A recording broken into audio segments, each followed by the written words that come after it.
Hey ladies and gentlemen, welcome back to the channel. As always, it is Nick here, back with your daily crypto news and analysis, and today we are going to be talking about Ripple and XRP. So sit back, relax, and before we fully jump on into this video, I do just want to ask guys, could please leave a like on this video. It does help the channel grow immensely, and of course I always do greatly appreciate that. And if you do find any of the information in this video valuable, useful, or interesting in any sort of way, definitely hit that subscribe button and turn notifications on to never miss a future update. But with that being said, let's just dive in. Let's talk about a few things. So first off, it wouldn't be an XRP video if I didn't include some Bitcoin, because of course we always have to address Bitcoin and Ethereum. We're actually going to be tying these two closely together here shortly. Specifically, keep close eye out on Ethereum outperforming Bitcoin in terms of the 7-day, going up 17.38% compared to the 9.37%.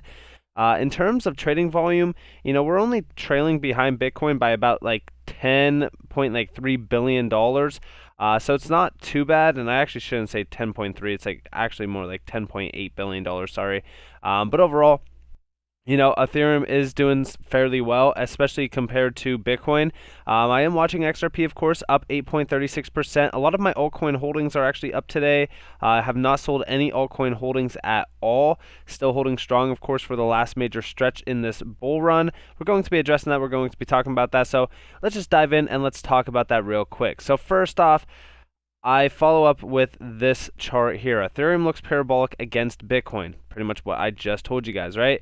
It seems that there could be a huge extended alt season in 2022 in possibly 2 waves, and it could possibly extend to August, September, and October.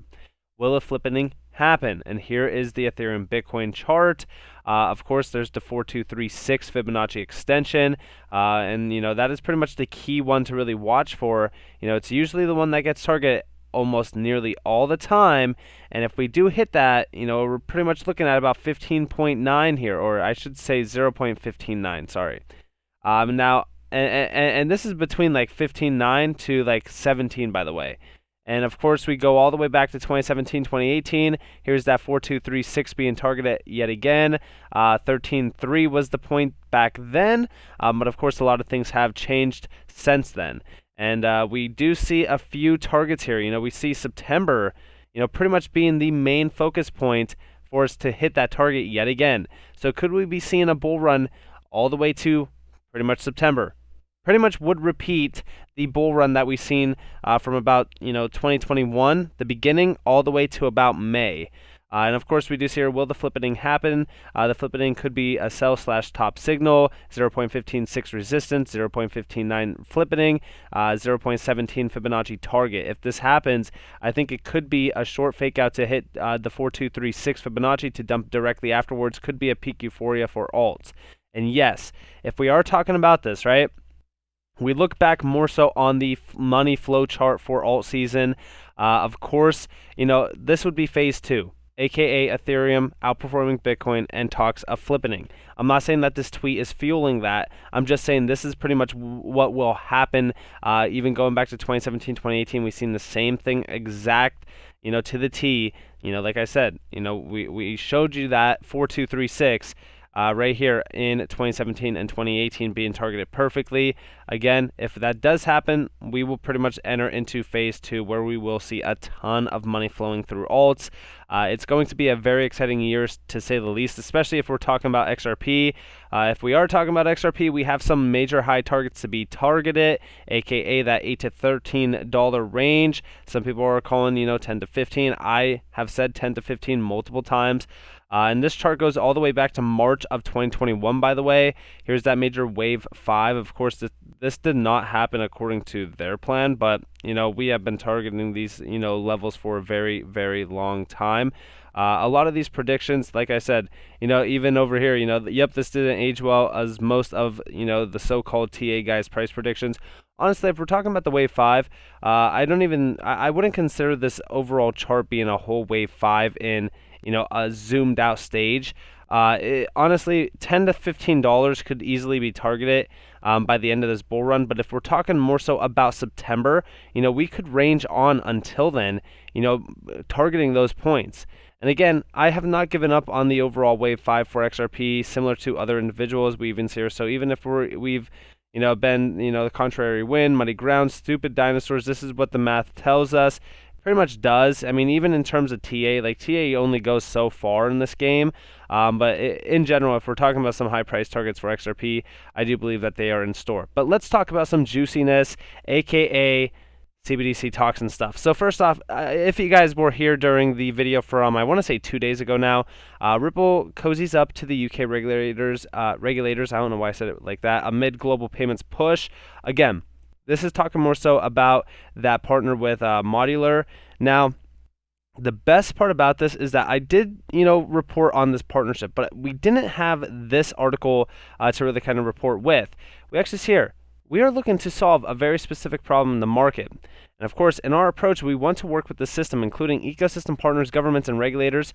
And of course, if we're talking more so about this, focus on the direct quotes here, specifically this one down here. I would like to say, we were friends.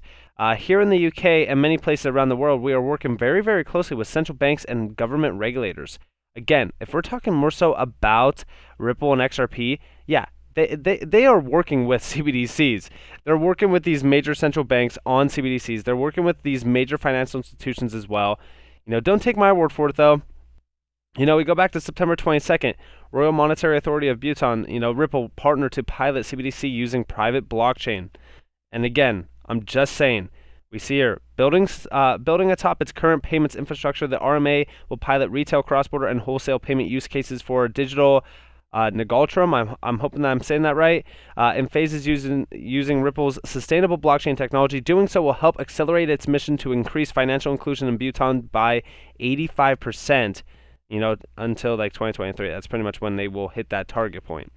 And of course, they are talking about the technology here, CBDCs, cost effectiveness, cross-border transactions, and all that kind of stuff. In my mind, this leads me all the way back to the major white paper on CBDCs from Ripple. If we go back here and we really kind of look at this, now this is from 2020 alone, but this is actually a fairly clear-cut and dry, overall, pretty much description on CBDCs, really kind of where we are positioning ourselves and really targeting things. But the best part about this is they do mention the proposed launch date for China's CBDC, which is in February of 2022, which, hey, guess what? It's upon us.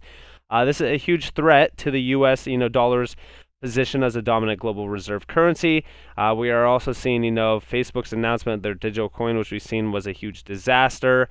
Overall, they are mentioning the 1.7 billion unbanked. They're mentioning the rise of CBDCs as well, the introduction of CBDCs, the main benefits of it. All of this kind of goes hand in hand as well with, this is 80% of central banks are actively exploring CBDCs. We actually have the chart open up over here. I'm going to actually address that real quick.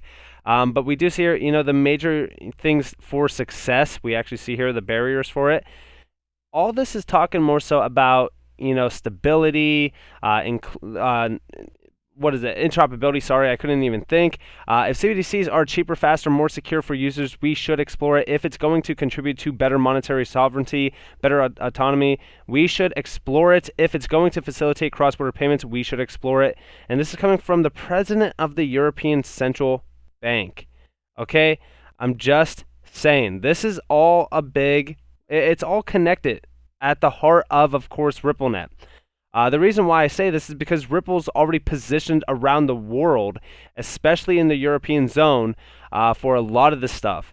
And when we're talking about on-demand liquidity, when we're talking about RippleNet as well, it's being adopted at mass scale on a day-to-day basis. And we do see here by 2024, at least half of the world's population is expected to use digital wallets for transactions that will be valued at more than $9 trillion a year. This is getting pretty interesting. And of course, bridging the gap in innovation. The 3 keys. Here we go. Interoperability. Like I said earlier, interoperability, big key part here. We do know interledger protocol is a huge thing with this. But I do believe that we will see, of course, quants make their main stage point. And we already see that happening even with XRP and Ripple, even talking more so about the digital, pound foundation.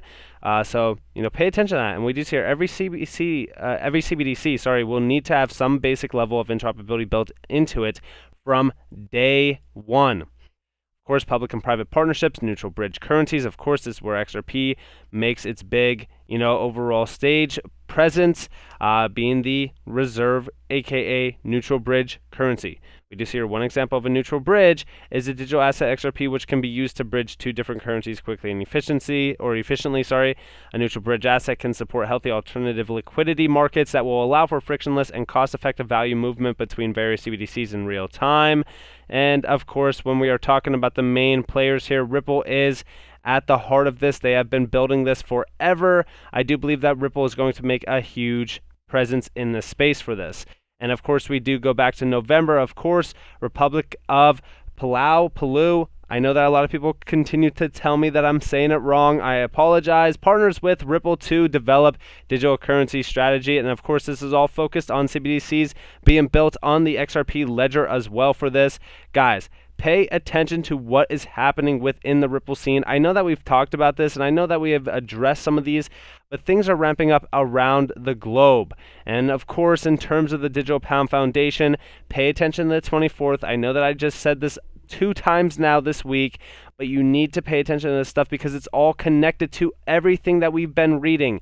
All these CBDCs need interoperability layers, and how are they going to achieve that? I do believe that QNT, aka Quant, is going to be the main focus point for interoperability. Pay attention to QNT and XRP. And of course, to finally wrap up this video, we're seeing CBDCs ramping up around the globe. Here you guys have the full tracker for this. We see pilots, we see launched, we see proof of concept, research canceled. All of this is a great kind of description on where we are currently at in terms of CBDC adoption.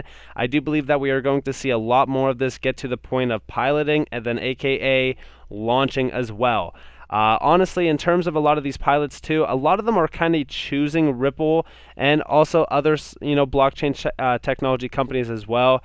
But in terms of, the XRP ledger, in terms of XRP and what really could happen within that scene, I do believe that CBDCs are going to be a very touch-based pretty much market for Ripple, of course, with XRP being at the heart of RippleNet products, aka on-demand liquidity, because on-demand liquidity will play a huge key role with a lot of this stuff, as well as neutral bridges.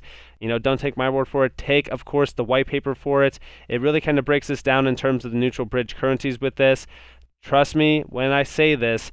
At the end of the day, it doesn't matter how long you hold something as long as you're comfortable with the technology behind it.